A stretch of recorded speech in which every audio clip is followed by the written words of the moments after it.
Bonjour à toutes et à tous.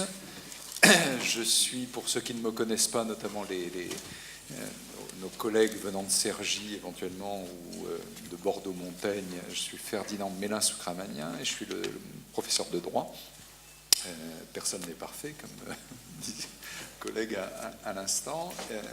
Professeur de droit public dans cette faculté et directeur d'un des centres de recherche organisateurs, mais en tout cas qui s'appelle le Cercle, qui est le centre de recherche qui est, disons, l'hôte de cette manifestation. Donc, deux mots en propos d'ouverture. Je ne vais pas vous prendre trop de temps, puisqu'il y a un programme chargé cette première après-midi et les deux séances de demain.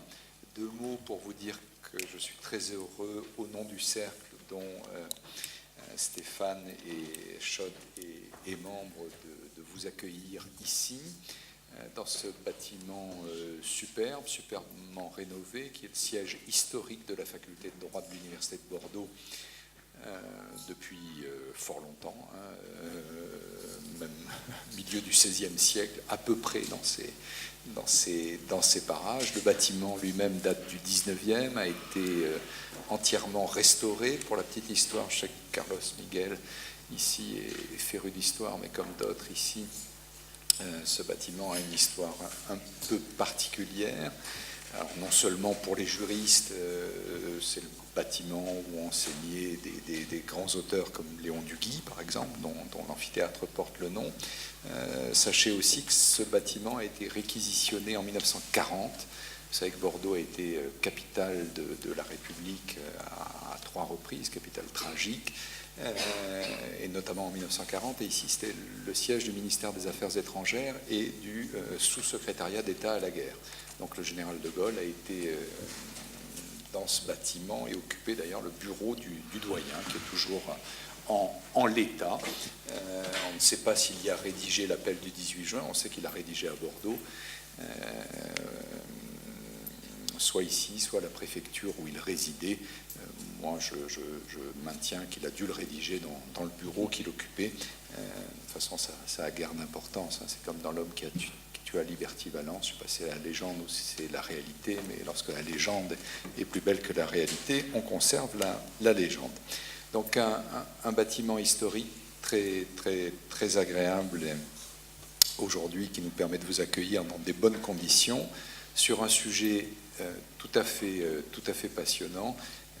Moi, j'attends beaucoup de cet après-midi et de la journée de demain, parce que c'est vrai que ce sont dans ces rencontres qu'on apprend quelque chose, les uns et les autres. On apprend aussi de nous-mêmes. Ces jours derniers, en pensant à ce beau colloque, à ce beau programme, j'essayais de tirer les fils dans mon esprit, et les fils sont venus très nombreux. Je me suis rendu compte que, effectivement, lorsqu'on enseigne le droit constitutionnel, lorsqu'on écrit sur le droit constitutionnel, lorsqu'on consulte en droit constitutionnel, eh bien la géographie est un peu partout, à travers évidemment la question des frontières, à travers la question de la territorialisation ou de l'absence de territorialisation du droit. Pour ma part, j'ai fait aussi, ça me revenait en y pensant, une consultation il y a quelques années sur une question de délimitation de frontières, où j'avais travaillé d'ailleurs avec des géographes et des cartographes. C'était extrêmement intéressant. Donc, bienvenue à toutes et à tous, et merci de nous faire participer à cette belle fête, cette rencontre entre le droit constitutionnel et la géographie, et entre un homme et une femme en plus, ce qui est formidable. Donc, merci à toutes et à tous. Carlos Miguel, je crois que à toi la parole pour quelques mots également.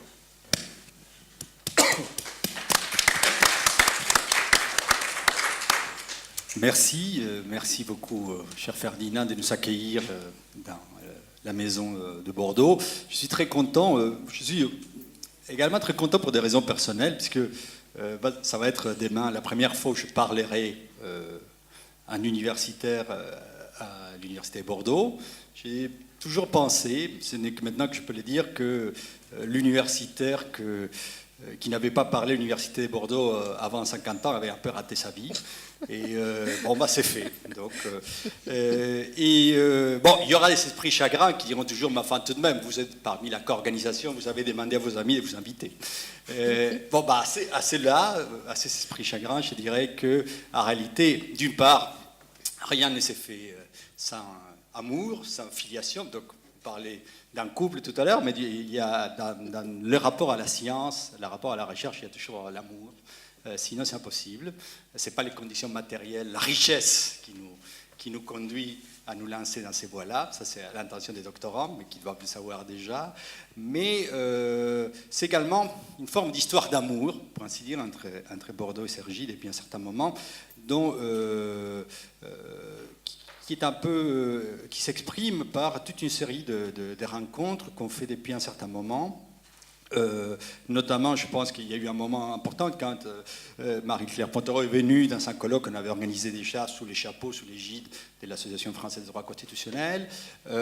Et puis, ces colloques est un moment d'un projet bien plus important qu'on est en train également de coordonner avec Stéphane et Marie-Claire, et qui a eu qui rentre dans des programmes de recherche du Sierra. Et justement, il y avait déjà dans le titre, d'une certaine manière, la géographie, puisqu'on parlait des nouvelles frontières du droit, les nouvelles frontières du droit constitutionnel. Et il semblait naturel, donc, puisque l'Association française de droit constitutionnel nous invitait également à réfléchir sur le droit constitutionnel et les autres sciences, de le faire avec la géographie, avec laquelle, par ailleurs, Stéphane Schott, qui est la cheville ouvrière de tous ces projets, est un ancien des Cergy et un nouveau Bordelais, enfin... Bordelais qui prend de la bouteille pour garder la métaphore du Beaujolais nouveau. Beaujolais, c'est pas un bon vin, surtout ici à Bordeaux. Ouais, voilà, c'est pas du vin. Voilà, je suis d'accord aussi, je suis un Bordelais pur et dur à ces matières-là aussi. Et donc, Stéphane, qui a assuré des mains de maître tous ces côtés d'organisation, a des liens très anciens avec la géographie, non seulement des liens amoureux et personnel, mais également théorique, intellectuel, puisqu'on avait déjà, il avait déjà un peu réfléchi sur ces questions de méthode dès sa thèse.